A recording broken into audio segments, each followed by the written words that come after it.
정부가 일본의 수출 규제와 백색 국가 재배 방침이 부당하다며 즉각적인 철회를 촉구하는 내용의 의견서를 일본 정부에 보냈습니다. 대형마트 3사와 택배 노조가 일제 불매 운동에 나섰습니다. 마트 노조는 대형마트 내 일본 제품 판매 중단을 요구했으며 택배 노조는 유니클로 제품 배송을 전면 중단하겠다는 방침입니다. 일제 불매 운동에 일본 수입차 경매 입찰이 30%나 급감했습니다. 일본 차에는 기름을 팔지 않는다는 주유소까지 등장하는 등 불매 운동이 확산되고 있습니다. 앞으로 2년간 규제 제약 없이 새로운 기술과 서비스를 도입해 시험할 수 있는 규제 자유 특구 7곳이 출범했습니다. 원격 의료와 자율주행, 블록체인 등 4차 산업 관련 기술들을 지역 단위의 넓은 범위에서 구현할 수 있게 됩니다. 센 뉴스 플러스 시작합니다.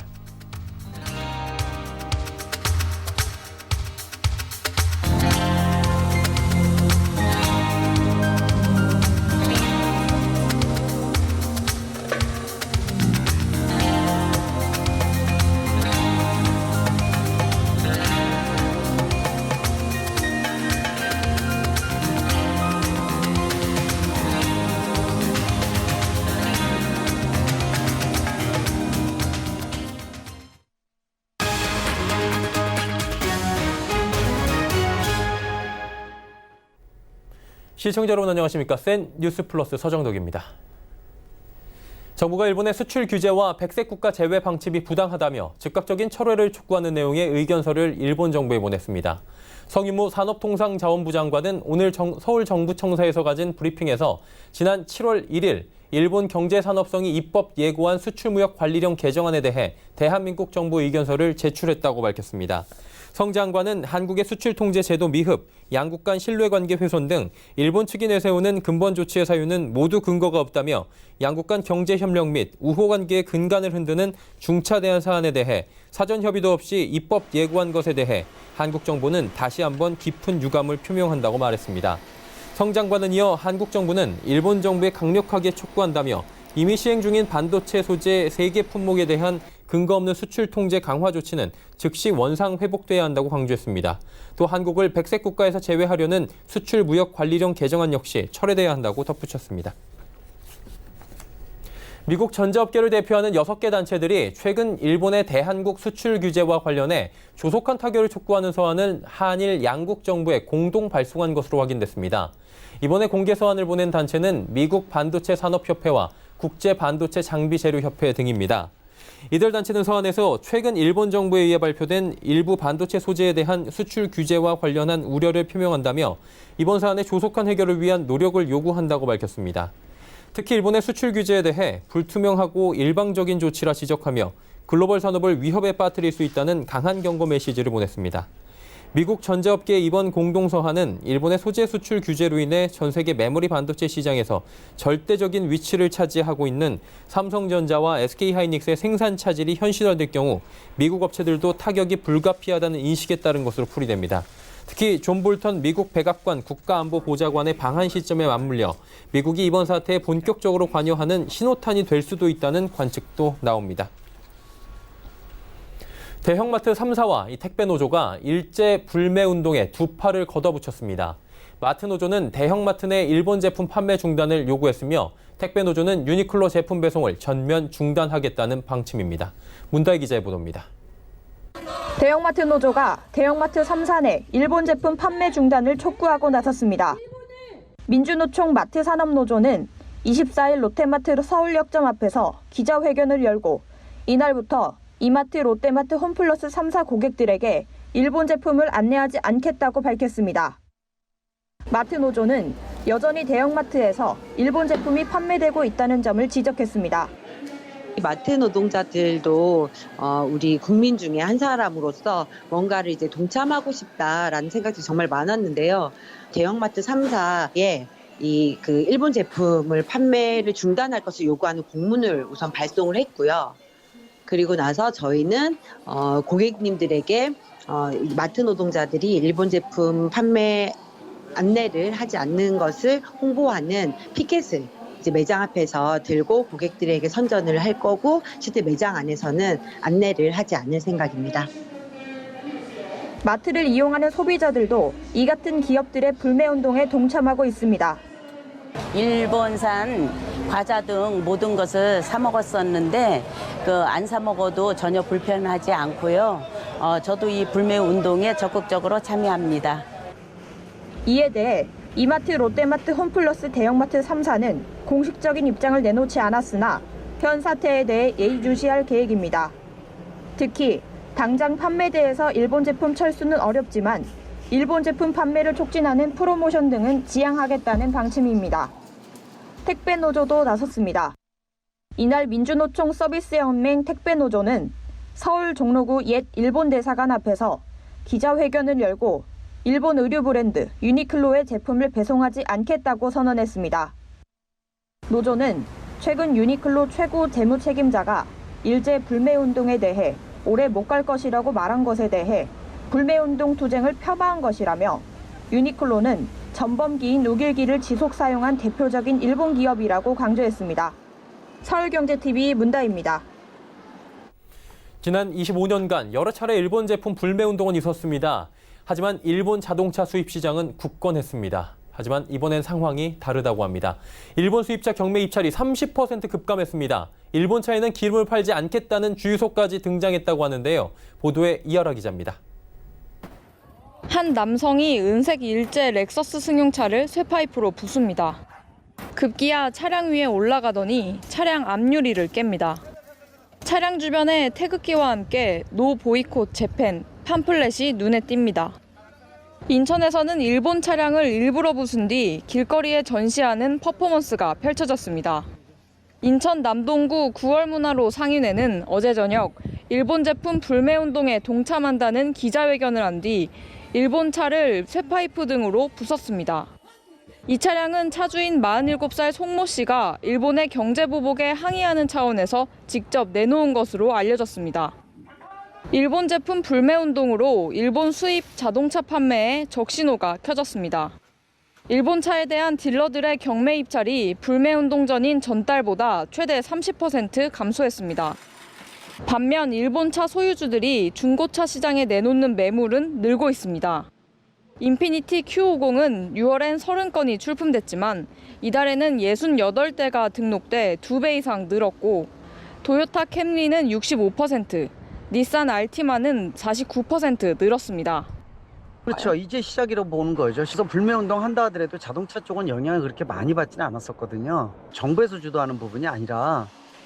일본 차에는 기름을 팔지 않는다는 주유소, 일본 차는 수리해주지 않겠다는 정비소도 등장했습니다. 일본 차를 길거리에 세워두면 차량 유리가 깨지거나 바퀴에 펑크가 나는 등 사건 사고도 잦아지고 있습니다. 서울경제TV 이하라입니다.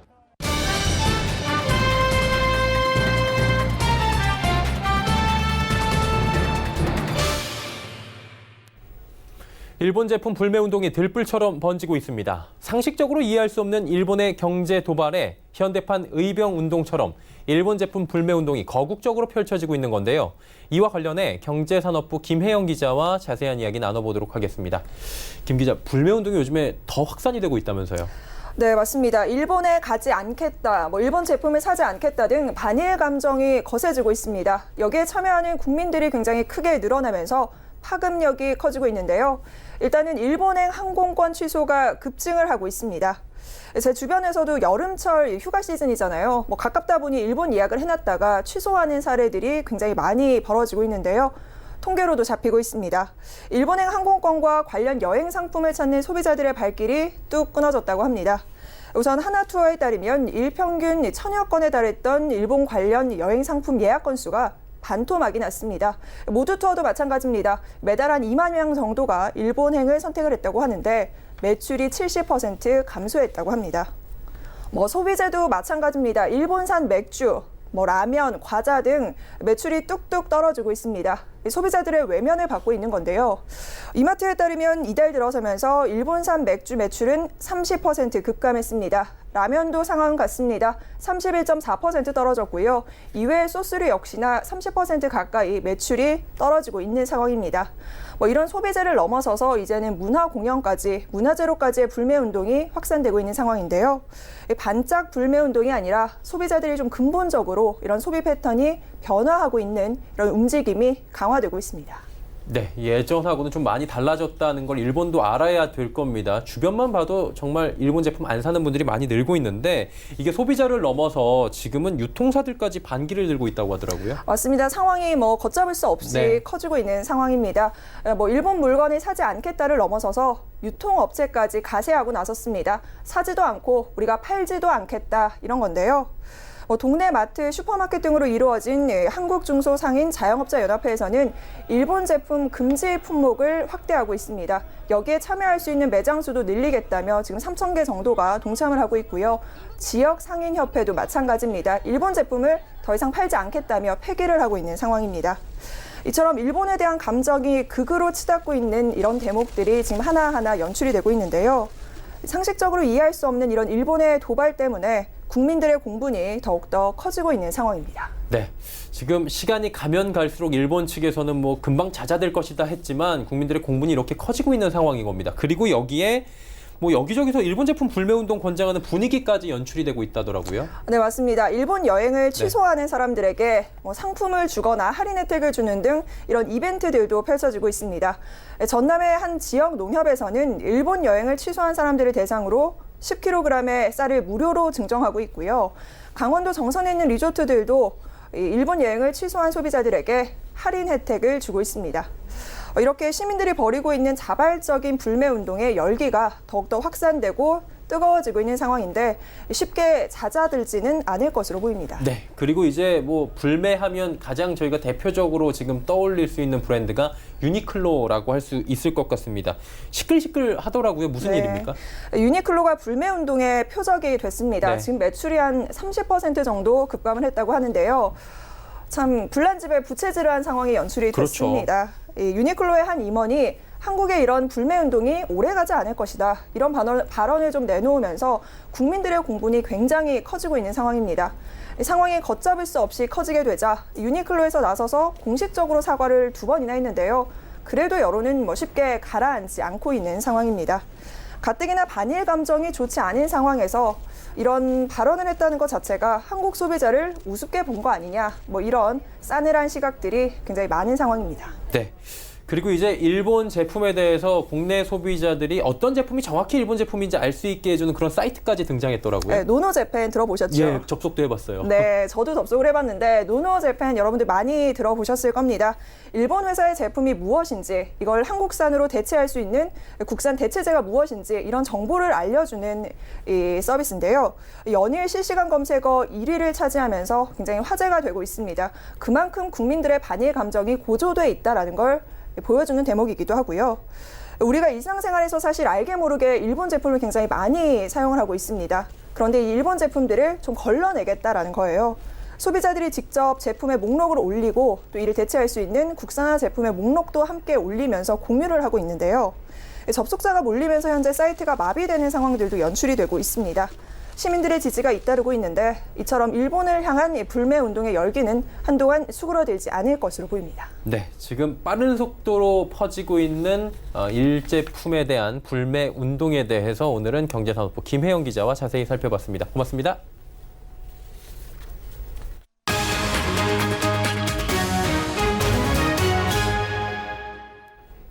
앞으로 2년간 규제 제약 없이 새로운 기술과 서비스를 도입해 시험할 수 있는 규제 자유특구 7곳이 출범했습니다.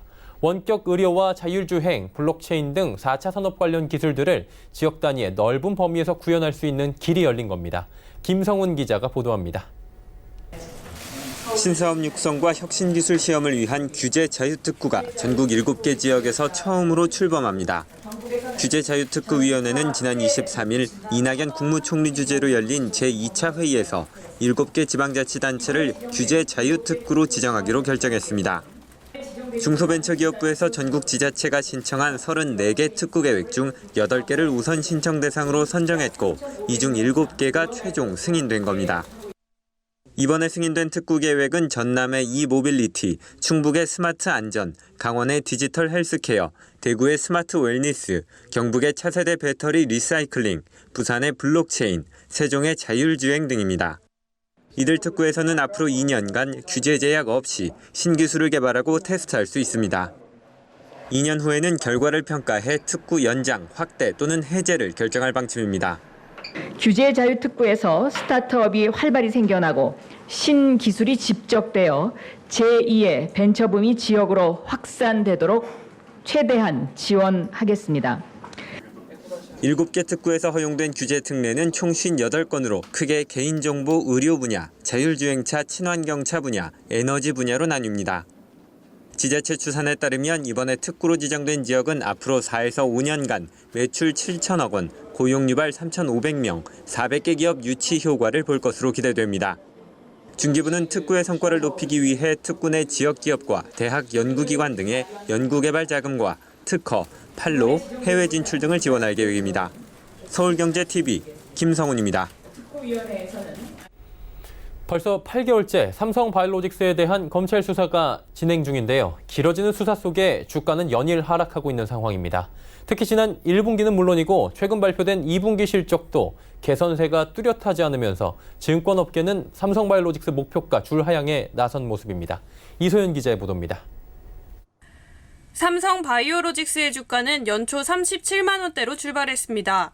그러나 실적 부진과 검찰 수사 등 악재가 이어지면서 현재는 28만 원대로 주가가 내려앉은 상황입니다. 지난 23일 발표된 올해 2분기 실적 역시 주가 하락으로 이어졌습니다.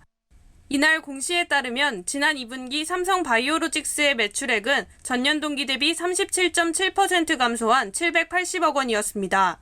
같은 기간 영업이익은 적자로 전환된 마이너스 154억 원을 기록했습니다. 어려움이 이어지는 삼성바이오로직스 상황에 증권업계는 줄줄이 목표가 하향 조정에 나섰습니다. 오늘 발표된 삼성바이오로직스 레포트는 총 7개, 이 중 삼성증권을 제외한 6개 증권사는 모두 목표가를 하향 조정했습니다.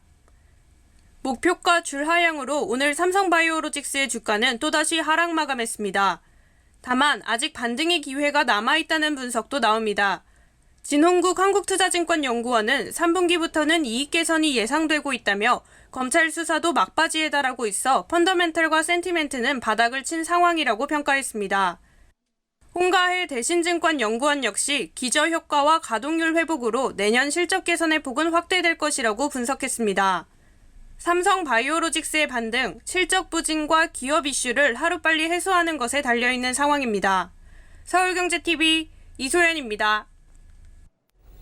소상공인 시장진흥공단이 가격 표시제 확산에 팔을 걷어붙였습니다. 가격 표시제 활성화가 잘 이루어지고 있는 서울 망원시장을 찾아 성공 모델 확산에 나선 겁니다. 가격 흥정의 불편함은 없애고 소비자들의 신뢰를 높여 전통시장의 활기를 불어넣는다는 계획입니다. 김혜영 기자입니다. 망원동에 위치한 전통시장. 사과와 고등어 등 농산물과 수산물 등에 하나하나 가격이 붙어 있습니다. 시장을 찾는 소비자들은 가격을 물어보거나 흥정하는 등의 불편을 겪을 필요가 없습니다. 실제 망원시장의 94개 점포 중 87개가 가격 표시제에 동참하고 있습니다. 98.9%가 참여하고 있는 겁니다. 이를 통해 전통시장의 침체기를 돌파하겠다는 계획입니다. 이처럼 전통시장의 젊은이들의 발길을 끌어들이고 활기를 불어넣기 위해 소진공에서는 가격 표시제 활성화에 힘을 쏟고 있습니다. 가격 표시제는 고객에 대한 기본적인 제공돼야 될 서비스라고 생각을 합니다. 그래서 가격이 표시되면서 고객들도 흥정이나 이런 거 부담 없이 와서 전통시장에 올 수 있도록 한 그 효과가 있을 거라고 생각합니다. 가격 표시제는 쇼핑 트렌드 변화와 전통시장의 고령화가 이어지는 가운데 젊은이들을 불러들이는 방안 중 하나입니다. 소진공에 따르면 가격 표시제 상태가 양호한 전통시장은 전체 중에 절반에 불과한 상황입니다. 이에 소진공은 특성화 시장 20곳을 대상으로 가격 표시 시범시장을 지정해 롤모델로 육성하고 2021년까지 총 500곳의 전통시장에 가격 표시제를 적용할 계획입니다. 서울경제TV 김혜영입니다. 빽빽한 입주자 모집 공고문을 통해 새롭게 분양하는 아파트를 파헤쳐보는 시간입니다. 공고문 읽어주는 남자, 오늘은 부동산팀의 유민호 기자와 함께 하도록 하겠습니다. 오늘 살펴볼 단지 어딘가요? 네, 올해 하반기 서울 강북권에서 가장 눈여겨볼 만한 곳을 꼽으라면 이 청량역 롯데캐슬 스카이 L65를 꼽을 수 있습니다. 이 단지는 롯데건설이 동대문구 청량역 주변을 재개발해서 짓는 초고층 주상복합 단지입니다. 스카이 L65, 이름에서 알 수 있듯이 65층 높이에 5개 동이 들어서고요. 이 아파트, 오피스텔뿐만 아니라 오피스, 쇼핑몰, 호텔 등이 함께 조성됩니다. 이 정비사업단지라서 이 조합원 물량을 빼면 1,200가구를 두고 예비 청약자들은 경쟁해야 합니다. 네, 유 기자가 실제 모델 하우스에 가본 것으로 알고 있는데 현장 분위기 어땠습니까? 네, 오픈 첫날 현장을 한번 쭉 둘러봤었는데요. 습도가 높고 정말 날씨가 매우 더웠습니다. 이 후떡지금 했는데도 사람들이 꽤 몰렸는데요. 이 방문객들은 1시간 넘게 긴 줄을 선 뒤에야 모델하우스 내부로 입장할 수 있었습니다. 이 롯데건설 측은 금, 토, 일 3일 동안 방문객 3만 명이 몰렸다고 밝혔습니다. 네, 이제 분양가를 살펴보도록 하겠습니다. 최근에 주택도시보증공사의 분양보증 기준 강화됐고요. 민간택지 분양가 상한제 등 분양가가 시장에서 가장 뜨거운 이슈가 되고 있습니다. 청량역 롯데캐슬 L65 분양가 얼마입니까? 네, 2단지의 3.3제곱미터당 평균 분양가는 2,600만 원대로 책정됐습니다. 이 전용 84제곱미터 기준으로 8억 4천만 원에서 10억 8천만 원대까지 형성이 됐는데요. 이 저층 190가구를 빼면 분양가가 9억 원이 넘어서 은행에서 중도금을 빌릴 수 없지만 이 롯데건설이 자체 보증을 서서 최대 40%까지 그 대출을 알선하겠다는 방침입니다. 이 발코니 확장비도 눈에 들어오는 대목입니다. 이 전용 면적 84제곱미터 기준으로 1,900만 원, 102제곱미터는 2,100만 원의 비용이 들어가는데요. 올해 서울에서 분양한 단지 중에서 두 번째로 높은 금액입니다. 이 앞서 같은 지역에서 분양했던 그 한양수자인 192와 해링턴 플레이스의 확장비가 전용 84 기준으로 각각 1,200만 원, 1,144만 원이었던가 비교하면 다소 높은 금액이라고 볼 수 있습니다. 자, 이제 본격적으로 공익남 시작해 보도록 하겠습니다. 청약자들이 관심 있게 체크할 만한 내용들은 어떤 것들이 있습니까? 네, 청량역 롯데캐슬의 가장 큰 장점을 꼽으라면 바로 입지입니다. 이 보시는 것처럼 지하철도 여러 개 노선이 지나고 버스 환승센터도 있어서 이 교통이 아주 편리합니다. 게다가 이 수도권 광역급행철도 GTX BC 노선이 지나기 때문에 개발 호재도 대기하고 있는 상황입니다. 이 수도권과 서울 곳곳을 다니기는 좀 편하지만 정작 자녀들이 학교 가기에는 좀 불편할 것으로 보입니다. 특히 초등학생 자녀를 둔 부모들은 고민이 좀 클 것으로 보이는데요. 여기 보시면 전농초등학교로 배정받게 됩니다. 학교까지 거리가 꽤 있습니다. 제가 실제 직접 걸어서 학교까지 한번 가봤는데요. 이 영상 먼저 보고 말씀드리겠습니다. 지금 제 뒤로 보이는 곳이 청량역 롯데캐슬 공사 현장입니다. 걸어서 학교까지 얼마나 걸리는지 직접 시간을 재보겠습니다.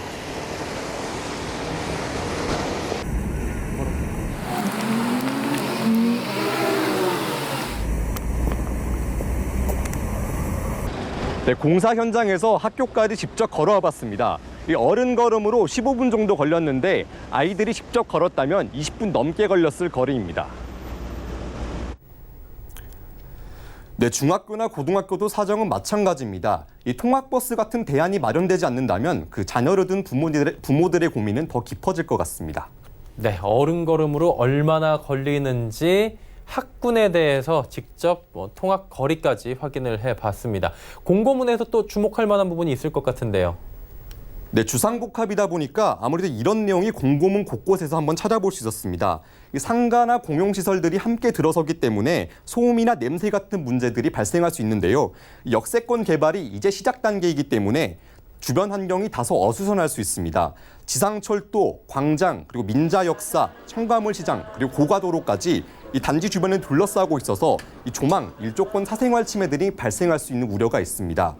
특히 저층 세대는 이런 불편함이 더 크게 다가올 수 있으니까 청약 당첨 후에도 고민이 깊어질 것 같습니다. 네, 65층입니다. 이 강북권에서 가장 높은 빌딩으로 알려져 있는데 공고문에도 이와 관련된 내용들이 나와 있습니까? 네, 초고층 빌딩답게 공고문에서도 눈에 띄는 점들이 좀 있었습니다. 연돌 현상, 즉 굴뚝 효과라고 하는데요. 이 건물 내부와 외부에서 발생하는 온도 차이 때문에 이 공기가 유동하는 현상을 뜻합니다. 특히 고층 빌딩일수록 이런 게 강하게 나타나는데 비상계단이나 엘리베이터 등이 굴뚝과 같은 긴 수직 통로 역할을 하기 때문입니다. 이로 인해 출입문을 여닫기가 힘들 수가 있고 건물 하층부 냄새가 위쪽까지 빠르게 퍼질 수 있습니다. 공고문에 관련 문제들 자세히 나와 있고요. 또 이것 때문에 하자 보수를 요구할 수 없으니까 청약자들은 꼭 알아두셔야겠습니다. 또 A동 꼭대기층 일부 공간에는 국방부 시설이 계획돼 있습니다. 이 서울 주요 고층 빌딩에 있는 것처럼 방공시설이 들어섰는데요. 이 군인 등 관계자들이 드나들면서 사생활을 침해할 수 있다는 우려가 있습니다. 네, 오늘 공익남에선 강북권 분양시자 최대어로 꼽힙니다. 청량역 롯데캐슬 스카이 L65를 분석해봤습니다. 내일 1순위 청약을 시작하는데요. 청약 전에 입주자 모집 공고문 꼭 살펴보시고 소중한 청약 통장 사용하셔야겠습니다. 유 기자, 오늘 말씀 잘 들었습니다. 감사합니다.